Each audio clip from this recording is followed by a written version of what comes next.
And warmers.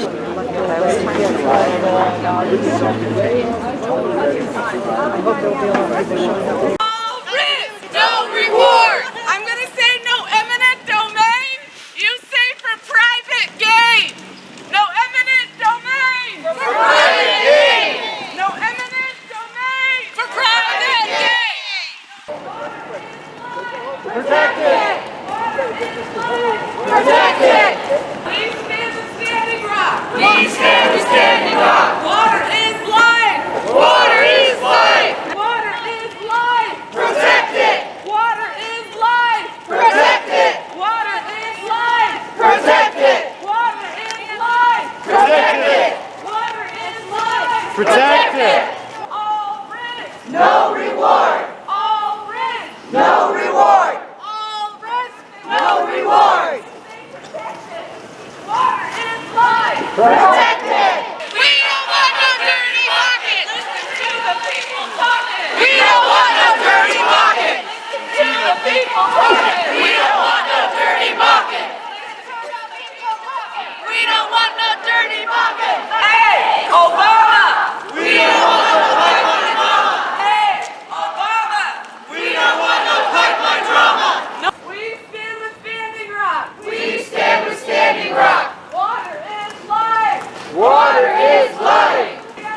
Climate emergency. Climate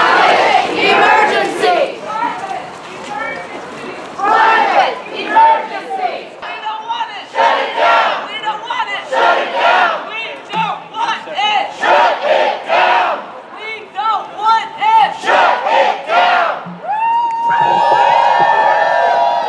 Hey everyone, thank you for being a part of this important moment. Best count, we've had about 120 people show up. This is great.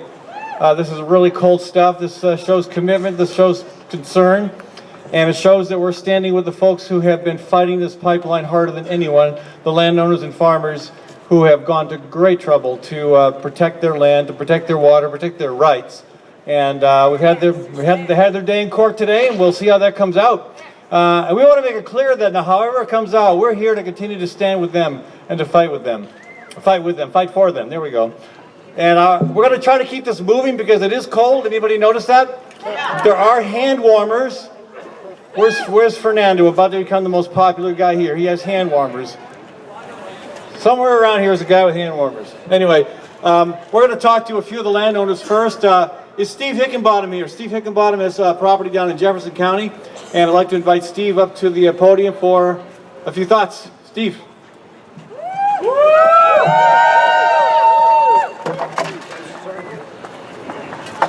First of all, I want to thank everyone for coming out. It is really cold out here. I kind of got a little insulation here going for me, but I don't think that we really realize, the people in the state realize the importance of this decision that's going on.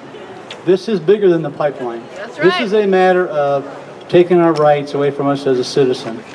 And if this goes through, as it looks like it's headed toward right now, if something doesn't deter that, it is going to change the focus of how we do business in America, not just Iowa.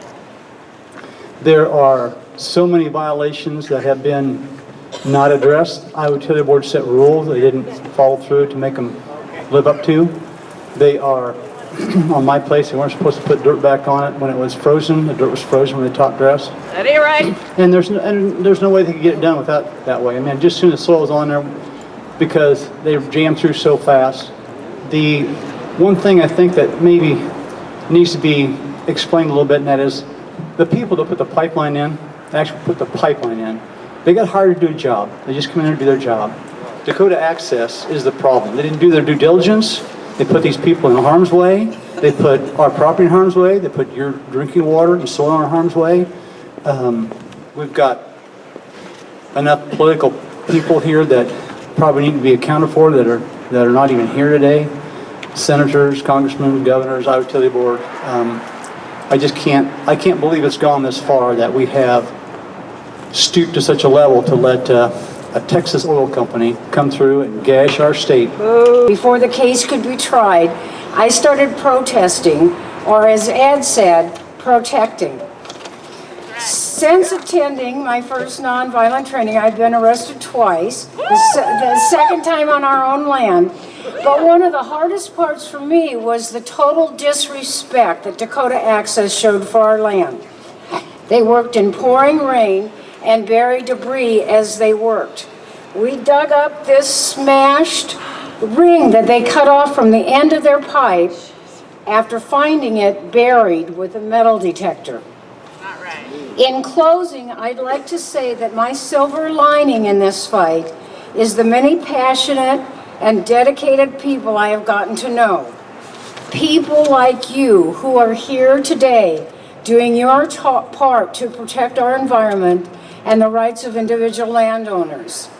You are inspiring and keep me hopeful, and I thank you.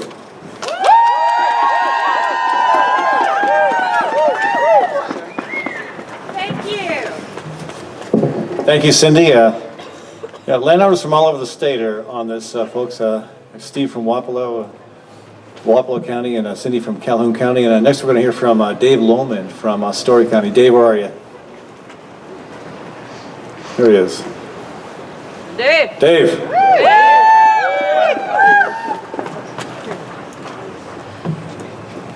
The Dakota Access pipeline passes through more than 1 mile of our family's property. It passes through 3 different parcels.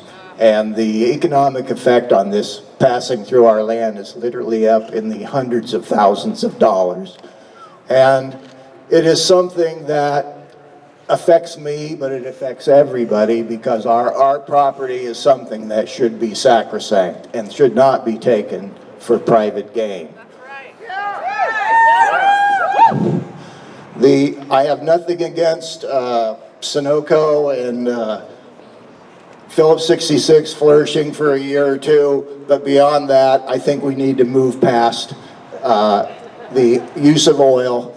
I wait very patiently or impatiently for disclosure when we learn that there are other methods of creating energy, and that the universe is absolutely a sea of energy that we can withdraw energy from. And I look forward, and I'm very hopeful that that will happen soon, before anything bad happens on this pipeline. My heart was very much touched when the veterans showed up in Standing Rock.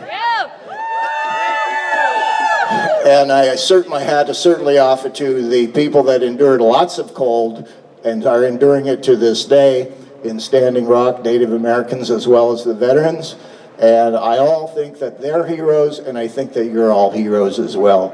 And I very much am appreciative of all of you.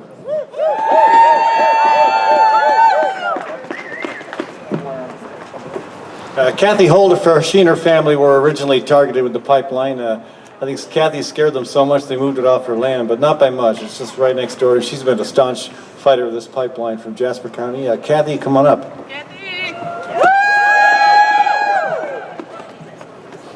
I feel like I'm in middle school on a hayrack ride.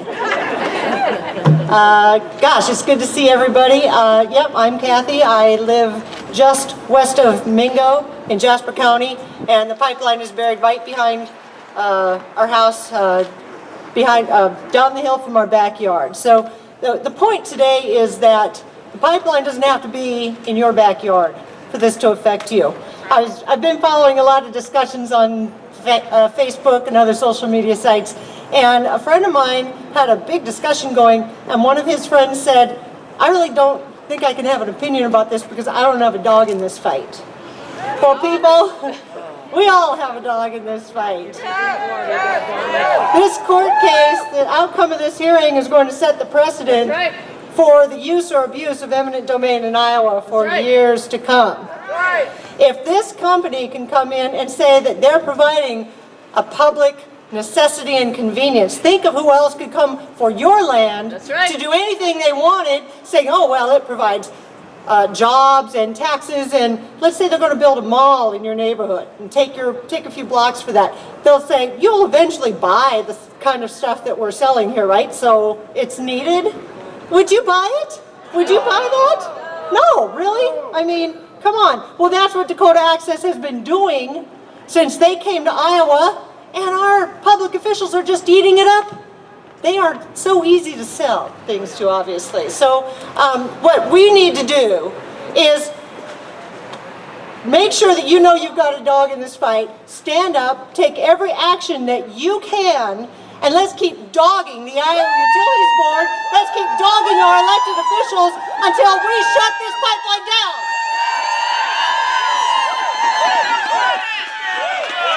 Let's tell Iowa, no eminent domain for private gain. No eminent domain for private gain. No eminent domain for private gain. All right, hey, great, Kathy, thank you. Dick and Judy Lamb, where are you? Okay, come on up. Dick and Judy have a farm in Boone County, and again, they've been tremendously articulate and consistent fighters against this pipeline. Let's welcome them to the stage. If you can get up here. Oh, thank you. Thank you, Ed. Thank you all for coming. My comment is you may have seen the recent news releases from Dakota Access. Those poor and offended by the people like you. So, let's recognize their side of the story. Thank you. Oh, well, that makes you professional. Thank you.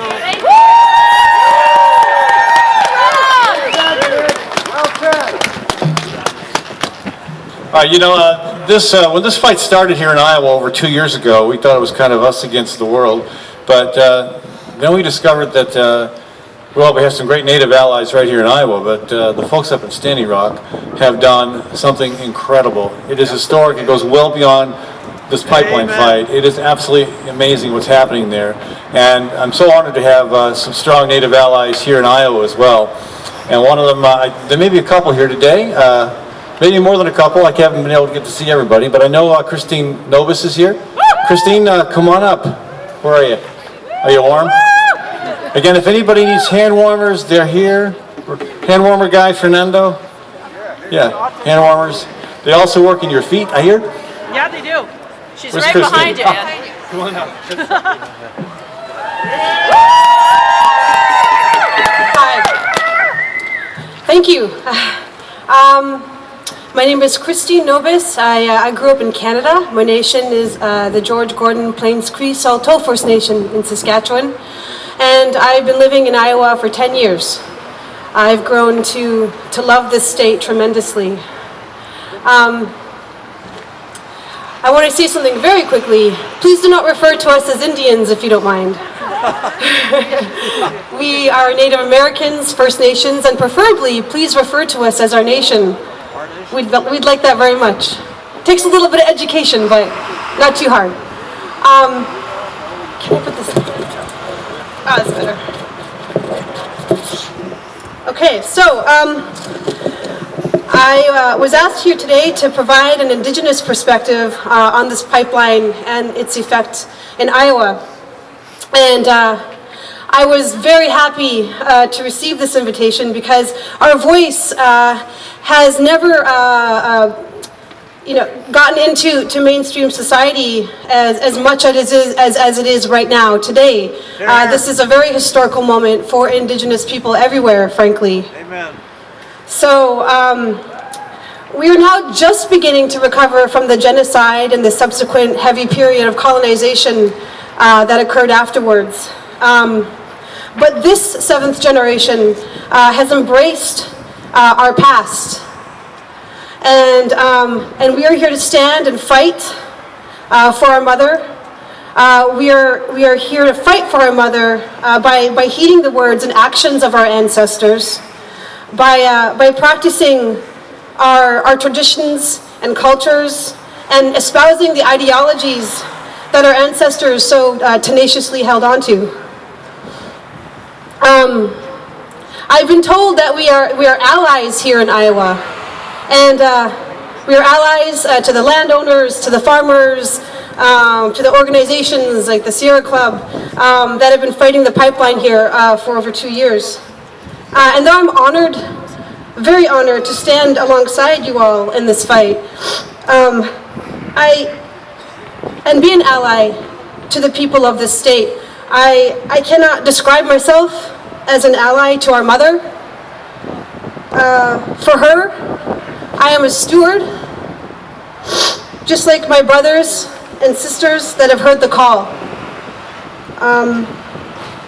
We are relentless in this fight to protect her and to keep her healthy and to serve her in a way that our ancestors would be proud of. This land that is now called Iowa has some of the best soil in the world that we all know of, right? I've heard some farmers call it black gold. Is that correct? Yep. Yes. It's a shame that we would be putting it in danger at a time when climate change is affecting us so dramatically, and California is turning into a desert. So I'm so glad to see everybody here so passionate about protecting this beautiful land and soil, because we're going to need it. We're going to have to rely much more on Iowa in the future. It is beautiful. It has many fertile river valleys. It's bordered by the mighty Mississippi and the Missouri. And it's called the Heartland for a reason. For many natives, this terminology means so much more as well. Before the Meskwaki, there were many nations that thrived here on this land. And that is what I'm here to remind all of you about today. We are very familiar with what the landowners here are going through. We can empathize with you because this is an act of colonization, and it has not stopped. It's only manifested itself in a different form. It's manifested itself into the black snake, and it is no longer discriminate about who it attacks. It no longer cares where its victims come from. It no longer cares that we are indigenous. It's now attacking the settlers of this land. So we, all of us of indigenous Iowa, all of our brothers and sisters, all of the indigenous people of this continent and this planet, we will not have it. We will not have our people of this entire world be attacked this way.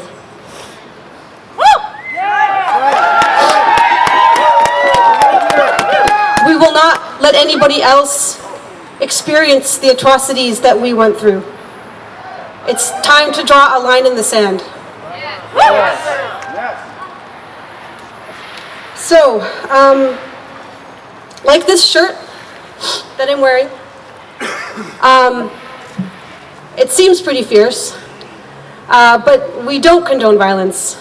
What it means is that we are ready to fight for our mother with our minds, our bodies, our hearts, and our souls, and we are willing to go to no end to do that.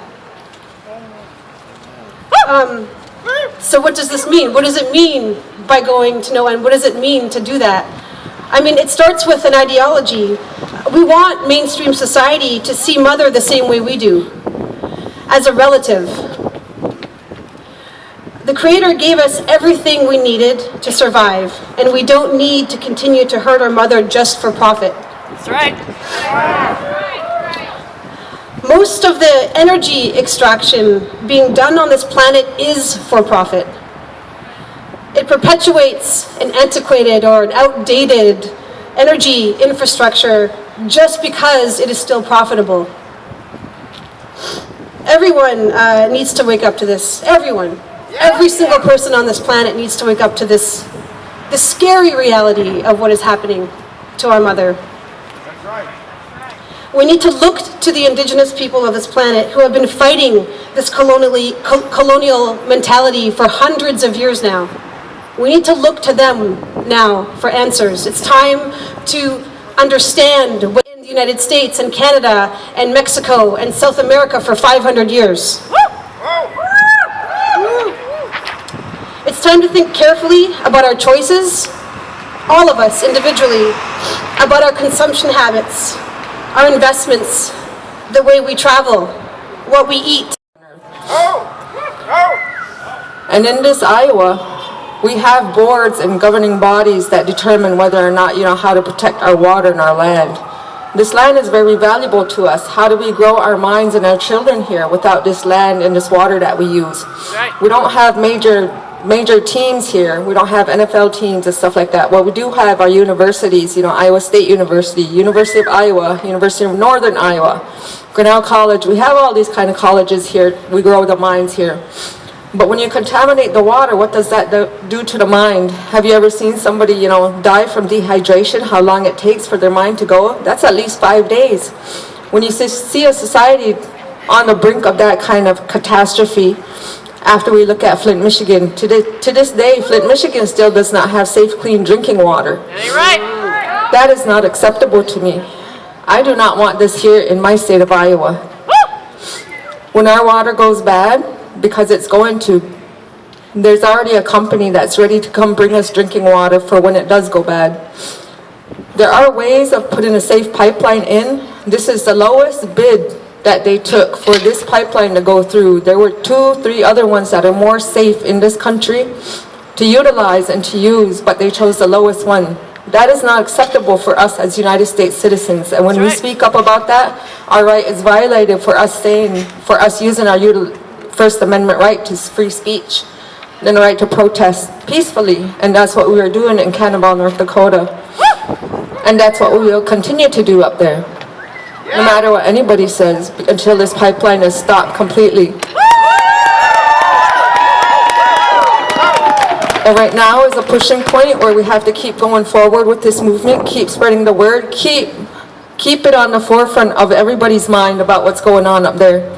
Because eventually, if it can happen to us Native Americans up there, it can happen to everybody else. That isn't acceptable to me. Because I'm speaking up as an Iowan right now. It just happens to be, I was born Meskwaki. So that's what I speak up for, is my Iowa. Because, if water goes bad in my state, I know I'll be okay, but it's everybody else that I'm worried about. And that's what we need to start doing, is caring about each other. We need to start finding these solutions to renewable energies and get away from our dependence on this oil. I'm tired of the Iowa Utility Board pimping out my great-grandchildren, and I don't even have grandchildren yet. And then our governor, thank God he's going, but he approved the Iowa Utility Board and them putting this pipeline in the ground before they had all their permits in place. I was at the hearing when they said you can't start construction until you have all your permits. Well, they started anyways. If we didn't follow the law, I'm pretty sure they'd throw us in jail. Even if we have a letter stating we could be on somebody's land, they'll still throw us in jail. That's right. So, it's holding people accountable, and that's what we have to do with them. We have to start telling everybody what they're doing, because they can't get away with it anymore. No eminent domain for private gain. You have to keep praying, and you have to keep remembering, and you have to keep pressuring them that this isn't right. It's not acceptable for my Iowa. We have to protect our Iowa, our soil, our water, and our future generations. No pipeline in the state of Iowa. Mani Wachoni, water is life. Mani Wachoni, water is life. Mani Wachoni, water is life. Okay, this is a pretty impressive crowd. You guys are all, nobody has body parts that are frozen yet? Okay, good. We have 2 more people to speak with you. We've had incredible alliances have been built in this state between landowners, farmers, our native communities, and environmentalists. And the Sierra Club has been one of the most amazing groups in terms of fighting this thing, especially through some of Wally Taylor's amazing work, but certainly through the work of other Sierra Club members as well. One of those is Jonas Magrum, who's also with the Bakken Pipeline Resistance Coalition, and No Bakken Here. And I want to recognize one of our other partners here as well today, Iowa Citizens for Community Improvement, and also somewhere we have about 100 grannies. Where's 100 grannies? Woohoo. Okay, well here's Jonas. Jonas! What a great crew you are. Last March, the Iowa Utility Board threw the health and safety and future of our families here in Iowa under the bus. That's right! San Jonas! And we are here today to say one message above all. It is time to end putting profits over people. The Iowa Utility Board is an appointed, unelected group that kowtows to our conservative, money-grubbing governor. That's right. They took a bunch of empty promises. There would be less rail shipments. And in fact, the Vice President of Dakota Access testified that they expected there to be no reduction of oil shipments if the pipeline is built. They promised us a huge number of high-paying union jobs. Of the 400 welding jobs in Iowa, 11 went to Iowans. That's right. It is time for us to take back our future. And those of you who are here today standing in this bitter cold, this is what it's going to take for us. So let's recommit ourselves, fight the good fight, no more profits over people, and continue to grow in our numbers to pressure our government to do the right thing and to put the safety and well-being of Iowans first. Thank you.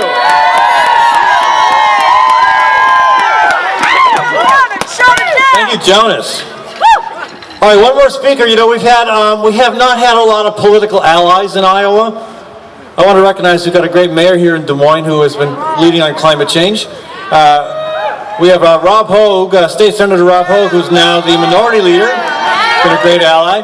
And we're hoping that there's momentum on eminent domain this year at the Iowa legislature, and we're going to make sure that they hear that message. One of our great political allies, who unfortunately did not get elected to political office but remains very politically involved, is Kim Weaver, who ran for the 4th District against Steve King. And the 4th District has more miles of this pipeline than any other congressional district in the state. So welcome Kim Weaver up here, folks.